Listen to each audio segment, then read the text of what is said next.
Hi, this is Paul with Tweaktown. We're here at Flash Memory Summit 2013. Right now we're sitting down with Derek Dicker. He's Vice President at PMC.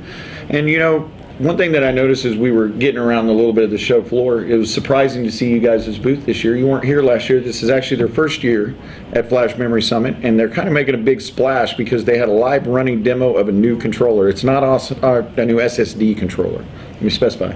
It's not often that we see a new SSD controller just pop up in the wild like that. So it's pretty exciting for us to analyze it and take a look. And do you have anything you can tell us about this new controller? Or? Yeah, absolutely. The products that we have actually two products that we demonstrated at Flash Memory Summit, and you're correct, this is our first time here at Flash Memory Summit. We're super excited to be here. The two product families are wrapped around a SAS interface, a SAS SSD controller, which was organically developed within PMC. It leverages the 12 gig technology that we've utilized in our expanders and our controllers, as well as some homegrown technology for accelerated flash pipelines and FEC technology. We call it Max Life. That device is actually sampling now. We're on what we hope is our production candidate silicon. We expect that to be the case.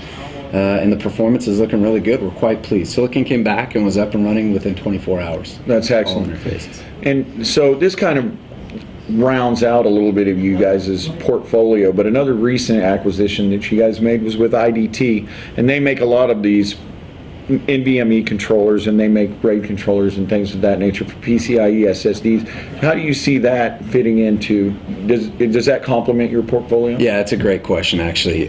We see the enterprise space splitting across two primary interfaces in the outlying years. One is SAS and 12 gig specifically, and the second is PCIe. And Gen 3 today is the interface of choice that exists out there, the bleeding edge for performance. The IDT team did a great job of a couple of things. They drove the creation of the NVMe standard along with several other industry veterans, and they built a product called Princeton. It's codenamed Princeton. It was announced last year. It's getting ready to go to production towards the tail end of this year. It's got great customer traction, super performance, and it's the world's first NVMe PCIe controller. Excellent. And you know, so soon after this acquisition, I was kind of surprised to see their equipment up in your booth already. I mean, you guys are looking to hit the ground running with this, right? It's not going to be a long... We've wasted no time in integrating the teams, getting the organization put together, and actually several of us have the privilege of having worked together in a past life, so that makes it even easier. Yeah, it makes transition. But we closed the deal on July 12th, and the team moved in the morning of July 15th. That was a Friday and a Monday, so there was no time lost, and the team seemed to be working together as a cohesive, complete team now too. So you're hitting the ground running. So basically, you've got the PCIe space covered. It looks like we've got a new SSD controller on the way, and then we just want to touch real briefly on your actual RAID controllers and HBAs that you guys have going on.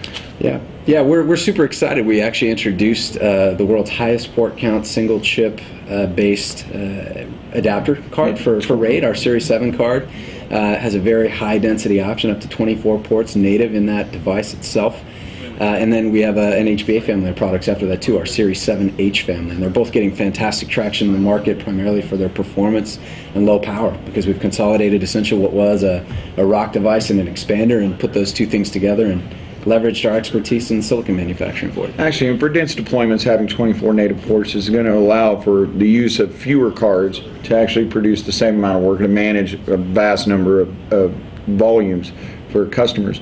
Now, That's right. You know, so kind of eliminating that expander in certain scenarios, but there's still scenarios where expanders will be required, especially 12G expanders. So how do you see that going for you guys? You guys offer a product in that area? Yeah, no, it's a very good question. We actually, when we introduced our 12 gig expanders, one of the things that we did is we tried to take a page out of the playbook from the ROC products, where we introduced this 24 port ROC. It's the highest port count density ROC in the market, but then we also chose to build a very high port count SAS expander at 12 gig. So we have a 68 port expander that's out in the market today. It's being designed in a ton of different places. It's got phenomenal performance. It's got all the benefit that our 12 gig SerDes has in terms of signal integrity and then just the overall power. So we feel very privileged to have the position we do in the market.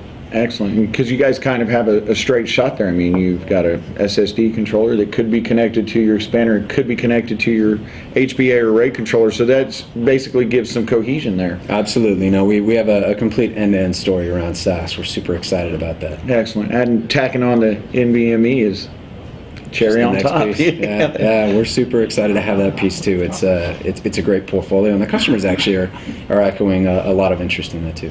Awesome, that's great. Well, we're really interested. We're going to keep an eye on you guys because you seem to be moving really fast. Well, thank you. We look forward to staying in touch. Yep, thanks. Appreciate it. Thanks.